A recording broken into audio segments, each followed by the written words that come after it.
Bienvenue à tous. Démarrons ce point de l'actualité par cette rencontre à la présidence de la République.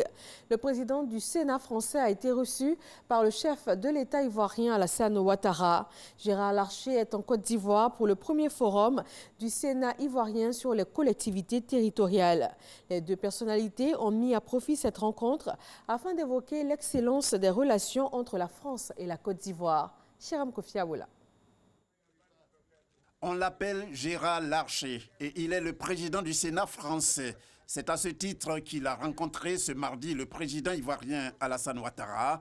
Gérard Larcher au palais présidentiel de Côte d'Ivoire est à la tête d'une importante délégation. Il a indiqué avoir échangé avec le président Alassane Ouattara non seulement sur les relations bilatérales mais aussi et surtout sur les valeurs de confiance que porte la Côte d'Ivoire sous le leadership du chef de l'État ivoirien. Pour nous, la Côte d'Ivoire est un point d'appui pour un certain nombre de valeurs dans une sous-région, et c'est le point que nous venons d'évoquer avec le président de la République, dans lequel nous avons ensemble des inquiétudes. Inquiétudes au nord, inquiétudes sur le dossier malien, inquiétudes sur le dossier libyen. C'est l'objet de nos échanges. Enfin, avec le président du Sénat, nous avons voulu hier, en visitant l'Institut Polytechnique Félix Houphouët-Boigny, regarder l'excellence de la relation aussi entre nos deux pays, mais en direction de la jeunesse. Je ne vous cache pas que nous avons l'objectif que nos jeunes soient formés dans un pays qui connaît depuis maintenant près de 10 ans une très forte croissance, Monsieur le Président, et que nos jeunes soient formés, mais qu'en même temps nous résolvions ensemble un certain nombre de choses qui sont le développement, la lutte contre la misère. En venant en Côte d'Ivoire, Gérard Larcher répond à l'invitation de son homologue ivoirien, le président du Sénat ivoirien Jeannot Kouadio Aoussou. Sa présence sur le sol ivoirien s'inscrit dans le cadre de sa participation au premier forum du Sénat ivoirien avec les collectivités territoriales les 17 et 18 février 2020 à Yamoussoukro. Le président du Sénat français a également été reçu par le président de l'Assemblée nationale de Côte d'Ivoire.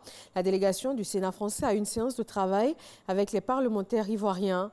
Au menu des échanges, le bicamérisme et le renforcement de la coopération entre la France et la Côte d'Ivoire.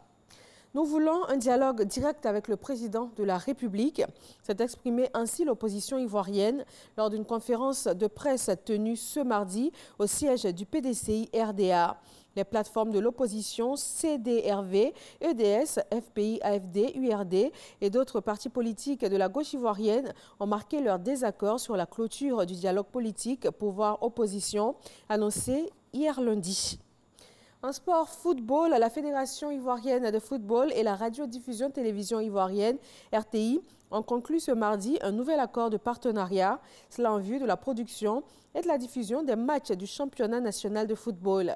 Le renouvellement de ce partenariat a été signé au siège de la Fédération à Treichville par les premiers responsables des deux entités. Dans le dossier économie ce soir, on traite de la question du budget de l'État. Chaque année, on attend de l'État qu'il paie les salaires des travailleurs, qu'il paie la dette publique et qu'il investisse pour l'amélioration des conditions de vie. Pour ce faire, l'État a le devoir de mobiliser les ressources. Et pour plus d'efficacité, depuis ce 1er janvier, un nouveau modèle de gestion appelé budget-programme est entré en vigueur. Nous vous donnons plus de détails dans Ecopus ce soir. Élection présidentielle au Togo le 22 février prochain. 7 candidats, dont le président sortant Faure Gnassingbé, seront face à face pour le fauteuil présidentiel. Et nous retrouvons à Lomé, la capitale, notre envoyé spécial Sidonie Davila qui nous fait un point de la situation actuelle pendant la campagne électorale. Nous sommes ici au Togo dans le cadre de la présidentielle de 2020. Pour l'heure, les candidats sont sur le terrain. La campagne lancée depuis le 6 février dernier bat son plein. Ils tentent tous de convaincre les électeurs. C'est une élection qui opposera 7 candidats. Le président sortant, Faure et Sozimna Gnassingbé, qui veut briguer un 4e mandat, contre 6 autres. Pourront-ils réussir leurs différents paris? Rendez-vous le 22 février prochain pour le savoir. Merci à vous, Sidonie Davila. Nous resterons en contact avec vous pour la suite de cette élection présidentielle au Togo. En Chine, pour terminer, le dernier bilan du coronavirus Covid-19 fait état de plus de 73 000 contaminés et près de 1900 morts. Le pic de contamination semble se produire en ce moment et les autorités sanitaires chinoises se veulent rassurantes et confiantes. Cependant, les mesures de confinement et de quarantaine se durcissent et l'Organisation mondiale de la santé n'est pas aussi optimiste. Et voilà pour ce bref point de l'actualité. Merci à tous de nous avoir suivis.